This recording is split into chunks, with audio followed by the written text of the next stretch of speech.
Ng aming lutong menudo, magpapamantika na konting taba ng baboy. Standby. Ayan, nagmantika na po yung konting taba. Gigisa na tayo sa kalderong stainless. Hindi pa kasya dun sa malaking gano'n. Kasi tripal yun dapat dun. Maganda lang kasi dyan mo yung pwede mong haluin.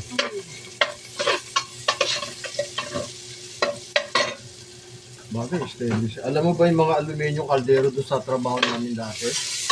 Tiba-tiba kami nila eh. Pinagtatapulisip, ang lalaki doon.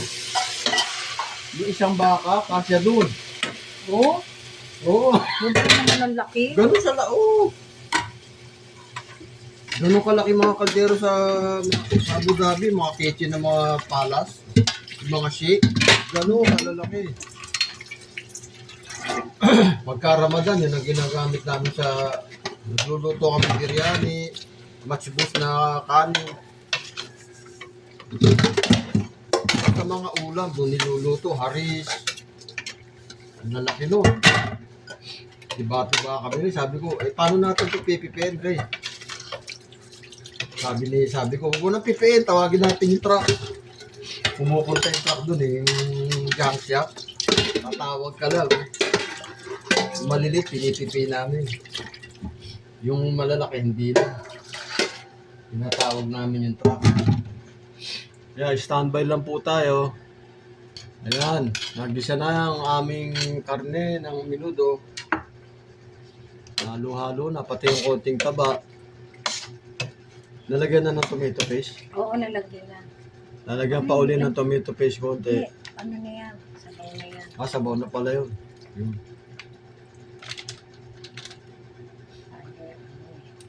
Mamaya-maya, susunod na po itong patatas. Paglambot ng baboy.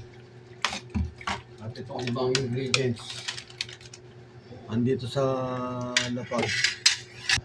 Ito pa po yung iba, fresh na atay, bell pepper, garbanzos. Lagyan natin ng 2 balot na pasas, 20 pesos, tsaka rino. Yan ang nagpapasarap sa menudo, rino. Standby lang po. Lalagay na rin ng rino para lumapot. Ang lasa. Para yan ang sikreto ng menudo ni nanay. Rino potted meat. Hulog na po natin yung ibang ingredients, pasas. Lagay mo na rin yung ano. Pampaano lang naman itong pasas. Lagay mo na. Pampa-balance. Patatas.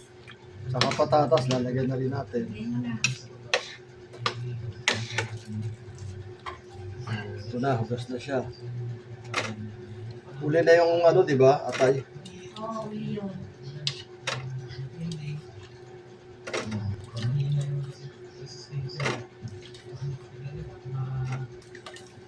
Tapos yung ganyan mga pinagbabaro ng mga gulay, hindi ko po yan tinatapon, pinandidili ko yan sa halaman.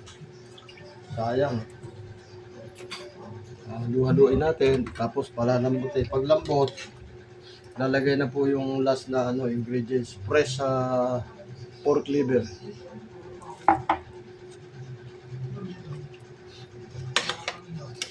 Okay na ba yung sabaw? Patatas nilagay mo.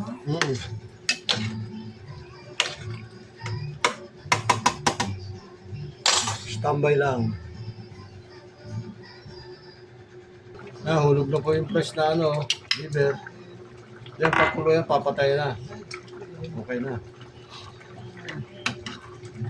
Sa ilalim mo na agad patayin. Thank you for watching my YouTube. Kailangan niya maluto yung atay. Yung loob niyan eh. Luto na yan. Mainit pa yan eh. Ready na ang aming menudo.